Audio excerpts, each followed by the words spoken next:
Hola everyone! Welcome to the Encourage to Try podcast. My name is Miya and I will be the one to lovingly encourage you to try and continue on the journey of trying. This podcast is for those who are trying whether at work, school, relationships, faith, fitness, business, basically figuring out life. So tune in to the podcast as we talk about these topics and encourage one another to try together.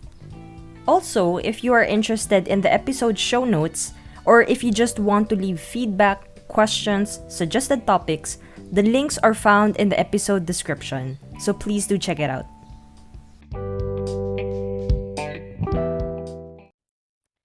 Hola everyone! Welcome to the fifth episode of the podcast. This episode will be a bit different from the previous ones in a sense that I'm going to share with you my reflections and learnings about a recent experience that I had which really humbled me. So, without further ado, let's dive into the episode. So, yes, as you have already read from the title, my car got clamped. Well, technically, it was my dad's car since I don't have my own. My dad is kind and generous enough to let me borrow his car from time to time.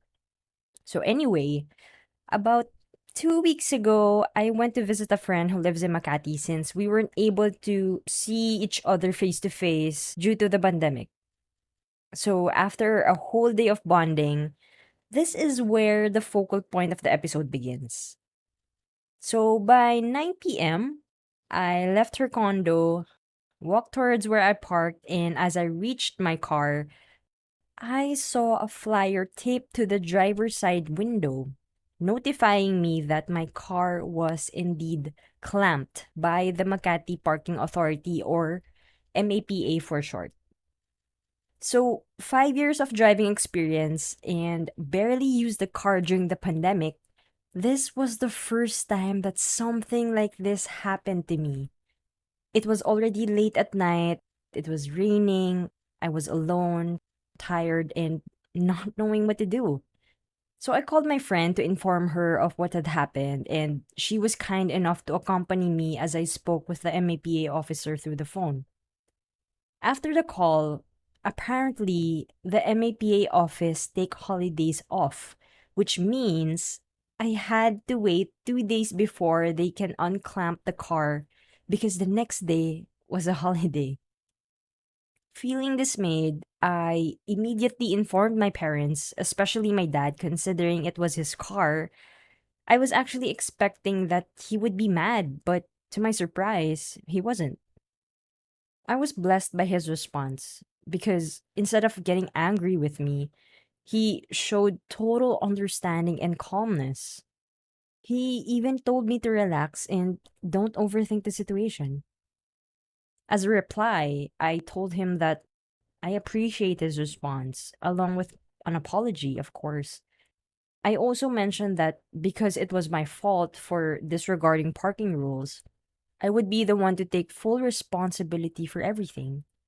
So, long story short, I had an unplanned stay for 2 nights at my friend's condo so I can keep a close eye on the car since, yeah, it was the first time that I experienced this and I was really worried of what will or what might happen to the car.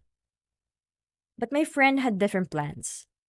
Instead of her letting me wallow about my situation, since I was already staying over, she suggested that we make the most out of the holiday by taking a quick trip to Tagaytay.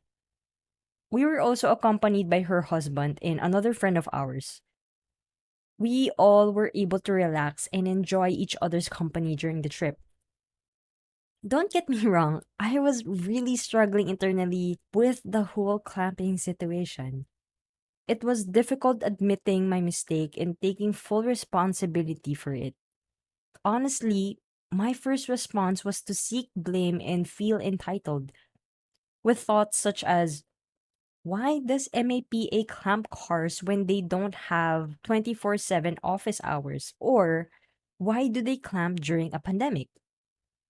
Instead of continuing the rabbit hole of negativity, I started to pray. And God reminded me about these two verses. The first is Job 2:10, which says, Shall we accept good from God and not trouble?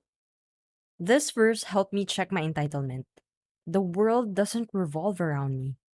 Both good and bad situations are blessings from God. The good days are for enjoyment and relaxation, while the bad days, they help us know what we need to improve on. Another verse is Matthew 6:27. It says, "Can any one of you, by worrying, add a single hour of your life?" Worrying is a natural human response, especially when it comes to difficult situations. However, it doesn't mean that that is all you will do. Just like in the Bible verse, it will not help you find the solution to the problem. As I share this story with you, needless to say, I was able to handle the situation with the kind help of my friends and, of course, God. There were three things that I learned from that experience that I found very helpful, considering that this will not be the last challenging thing that I will have to face. So the first is to respond rightly.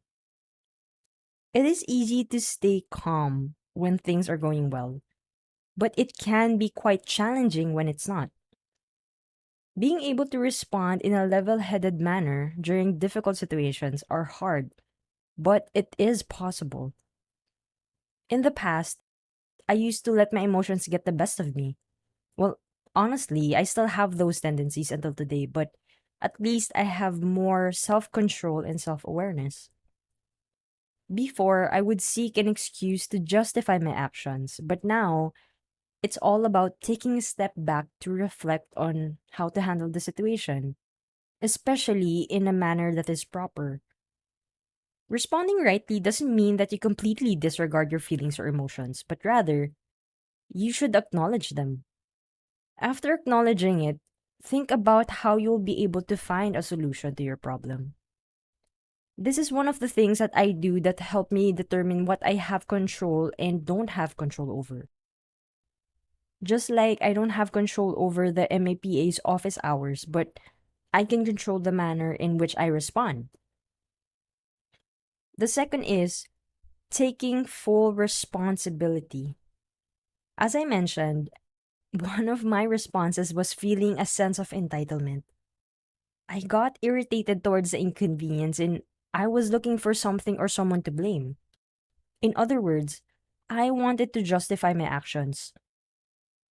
But after taking the time to pray and reflect, I realized that it was my responsibility to obey traffic rules. And considering that there were no shortage of traffic signs in where I parked. Needless to say, there were no shortcuts. I cannot hurry the process that I was in. I already did my part by talking to the MAPA officer in getting all the details that I need and just simply face the consequence of my action. Lastly, the third one is making the most of each situation. Instead of letting the situation rob me of my joy, with the help of my optimistic friends, I learned to enjoy what is right in front of me. Instead of thinking I was stuck, God used this opportunity for my friends and I more time to bond. Instead of thinking I have a problem, I found peace and a sense of gratitude in where I was. Instead of why is this happening to me, it turned to what can I learn or make the most from this situation. Life will never be short of problems. What matters is where your focus lies. As I end this episode, I know that there are much more dire things that are happening in the world right now. But the reason why I share this experience is to not see that I have it all figured out. I actually don't. This comes from the purest intention of my heart in giving value to others. To encourage each one that life is all about lessons. Each experience, good or bad, is an opportunity to help us learn and grow.